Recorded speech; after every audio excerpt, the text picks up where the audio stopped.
مساء الخير متتبعيني ومشتركين الغاليين، إن شاء الله راكم دايما زاهيين وسعيدين وفرحانين، وشكرا جزيلا لكم، راكم دايما راكم تدعموا في قناتي. يعطيكم الصحة إن شاء الله. اللي مازال ما اشتركش في قناتي وماهوش يدير لي لايك يتفكرني، ويعطيكم الصحة بالبزاف. نوري لكم دايما، نحب نوري لكم واش نطيب. لا درت جولات ولا خرجت بلاصة نصور لكم ولا واش طيبت، اي حاجة نديرها راني نوريها لكم.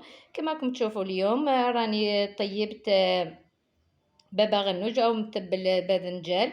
شويه الباذنجان كيفاه درتو في البلاطو تاع الفرن، وغطيته بابي الومنيوم، وثقبته بالفرشيطه وخليته يتشوى. من بعدك قشرته وهرسته مليح، وزدت له الملح وزدت له القارص وزدت له الثوم وزدت له طحينه تاع السمسم.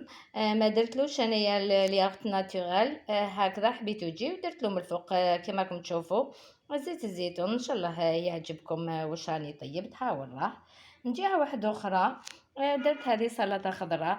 هذه الناس كامل يديروها يعرفوها، هذه باينه. درت سلطه خضراء باش يكون غذاء متوازن، خاطش انا فيجيتاريان ما ناكلش اللحوم كما نقول لكم دائما. ودرت معها البيطراف.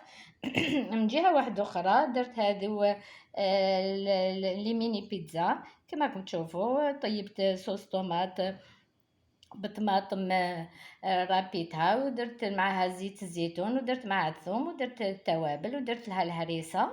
ومن جهه واحده اخرى درت العجينه بالفرينه والخميره تاع العجين، ودرت لها حبه بيض ودرت لها زيت الزيتون وعجنتها وخليتها ارتاحت. ومن بعدك حليها الشكل اللي حبيتي، ومن بعدك درتها من الفوق، درت لها حبيبات الزيتون كيما راكم تشوفوا.